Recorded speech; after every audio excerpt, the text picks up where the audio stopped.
it's Tim here and welcome to my channel.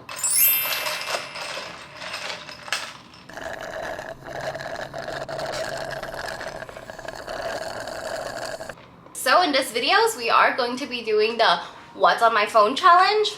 To be completely honest, like I have stated before in my past videos, I am a very low-tech person, so I don't know if this is going to be interesting.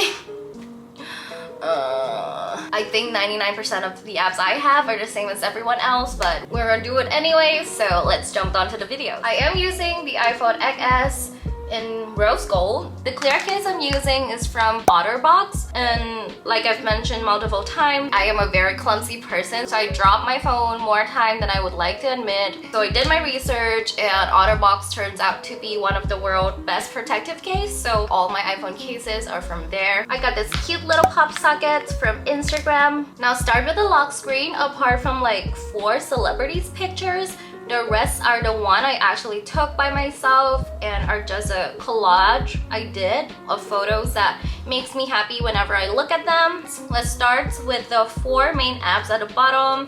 We have Google Chrome, phone, Pinterest, and music. I am subscribed to Apple Music and this is what it looks like. Before anyone start coming at me and saying that Spotify is so much better, I know, but the thing is, before all the streaming apps has become a thing, I've always been an Apple user, so I used to purchase music from iTunes stores. Like if you look at my purchase history, I've purchased at least 250 songs individually, and it's all already in the Apple library, so I just kind of prefer having everything in one app, like both my purchase one and the one I stream. I don't think it's necessary for me to subscribe and pay membership for another streaming service when I'm already using this. Okay, next, as you can see, the first page are all mostly Apple provided app. Like in here we have health, mail, stocks, blah blah blah, things I don't really use. Calendar is what I use most often. And I also, like if you notice, I put weeks number on my calendars because like my job requires me to do that. We have weather. I always check my weather to see like how should I dress for today and what should I be prepared for. Also settings, we don't talk about that. Clock, okay. Are you ready to see my psychotic behavior? These are all the alarms I have. It's not even funny. Next we have notes, like normal app, App Store, iTunes, Safari, Maps. I don't normally use that. I actually always prefer Google Maps. Books is an app I don't use because I am against the idea of electronic books. Home, I don't even know what this is for. I never even access the app, so okay. Now on to the second page and the last page. I only have 2 pages. I like to have a lot of things in folders. This is how I get the most control out of my apps. I saw a lot of people arranging their home screen based on the app's color. I am too much of a control freak to have my Google document apps to be next to Facetune. The first folder here is utilities. This is where I keep my, again, basic Apple apps that I kind of use a little bit more, like calculator, along with my Google app like Google Drive, Google Translate, Google Slides, Google Sheet, and Google Docs. All the Google apps right here has always been crucial to me. And the second page is just things I've never used. Okay, the second folder is social network. When you clicked on it, you'll see Instagram, FaceTime, Facebook, Line, Gmail, Snapchat, YouTube, LinkedIn, VLive, like all those normal apps everybody has. Yes, I do still have Snapchat on my phone. I don't know, sometimes I go in there for the filter. It's like cute. Also, Instagram, ooh, double tap. I also have a lot of cute face filter here on Instagram too. Just because I like to reform my face, but I'm too scared of plastic surgery. So I do enjoy these filters a lot. Back to business, okay. And then if we slide it up, you'll have this Flow app and YouTube Studio. The Flow app is actually, it's just the apps that kind of tracks your period. I just think for girls, it's something you should do so you know when to be prepared and like you can track your symptoms. On the next folder, we have photos and videos. Kira, I paid for this of course. Frame is the one I use to do like multiple collages of photos. Propel Look, I don't remember what this is for. Visco, I don't know how to use it. Lightroom, I don't know how to use it. Clips, I don't know how to use it. These 3 apps are the one that everybody recommends for photo editing and says that it's super good, but I just can't figure out how to use it. We have this 2 film camera app right here, which is super cool. This one is more instant, like you can just snap and wait for a bit and you will see it in the lap like this. But this app, the Gudak app, is the one that you actually have to take all the shots and have to wait for the photos to develop. Like you have to do the whole thing as you would with a normal film camera, which I think is kind of cool too. And then obviously we have Facetune, and I also paid for it. I like being a skinny legend. And then the next page we have Prequel. I think this is super cool. It gives you that 90 Angels Wives, if it would ever load. Okay, we already have like a video demo, and then we can put FX on it. So it can be a super disco, and then you can add like the intensity of filters or whatever. So I think that's pretty cool too.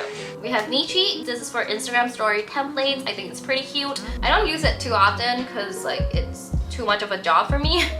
Now we have Moitu, a Chinese photo editing app right here that I think is phenomenal, but I'm not the expert of using it yet. I use Facetune way more often. An iPhone. This is another app that everybody tells me is so good and you should have it on your phone that I don't know how to use, so that's that. On to the next photo, we have Shop, and obviously I'm a shopaholic. So these are just the app I shopped online with. Sephora, Pomelo, Sarah, Shopee, Lazada, and Uniqlo. I think Pomelo has the best app interface just because it is so easy to use, it's so easy to understand, and so easy to access. Now that we're on the topic, I think Uniqlo really need to step up their games. I think the Uniqlo app is so hard to use. I love their clothes. For me personally, I just don't think that the Uniqlo app gives the best user experience. I can't even figure out how to change the language of the app. It's just, you know, little things. The next folder we have here is Lifestyle. Obviously I have Grab, Line Man, Netflix, True ID, my 2 weird novel apps. That is my guilty pleasure, my bank app, money tracking app, Starbucks, more bank apps, and my restaurants membership app. But then we have, again, the app I downloaded but never used. Then we have Twitter right out here because it's the app I use absolute most. It's the first app I check every morning, even before my messages, so it's going right here. And next is We Heart It. I use it for the same usage as Pinterest, just to find inspirations and good quotes. Next we have iUSB, and this is actually a really cool app. So you actually need to purchase this little gadget, which is your normal looking USB, but if you flipped it, it have this thingy that can go right to your phone. And by that you can upload your photos and save it right in here, and then switch it, transfer it to another computer, or print it out. Like everything is just so easy. I could easily transfer the photos I have into the USB. It's just so convenient and so easy to use. I highly recommend. Now on the next line, the next folder we have is Business. It's just the app I would use daily for work. Apart from this shortcut app, which is super cool. I am just start getting used to it and creating my own shortcuts. But the one that I really like is this. So you basically just press on it or tell Siri to play your watching hands music, and it will play any music in your library for like 20 seconds, which is a recommended amount of time that you should watch your hands for. I just think it's really cool, and I just really like to play with my Siri because I have no friends. Let me show you. Hey Siri, what's my name? You're Pimp Peach, but you asked me to call you Princess. Yeah, I literally asked my Siri to call me Princess. This video is going so well for me, isn't it? Okay, next we have games. I only have these 4 in here. First is COVID Fashion. It's a dress up game. I am a 24 years old that still play dress up game, but so what? It is so fun. Am I ashamed of myself for playing it and spending real money on it? Yes. Will I ever delete and stop playing the app? Probably not anytime soon. And then we have Tsum Tsum, super cute. And then I have Cheyenne to play with friends. Duolingo, a game app that I use to practice my Spanish daily. Next we have the remote app. but now that I've purchased a new box, like I don't really use this anymore. Next we have entertainment, which is like these two cinema apps, the Superstar JYP and Superstar SM Town. It's actually games, but I don't actually play them anymore, but I don't delete them because I spend so much money on them that I just don't have the heart to delete it. Then the next app we have is the My Disney Experience for Disney World app. It just brings back a lot of memories, so I again never have the heart to delete it. Now on to the last row. The first one is Air Visual. With my intense allergies, I need to access this app every day just to see do I need to bring my allergies medicine with me and stuff like that. The next three apps, I actually need to have it out here and not in a photos and video folders because there are the apps that I use to do little pop-up for my videos. So I kind of need to just have them right here for when I was editing and just have a pop-up idea. I could just come right in and edit photos. So yeah, I think that's it for this video. I hope you guys enjoy it as much as I did making it. Please do share with me apps that you think would make my life better and easier. And I'll see you guys in my next video. Bye!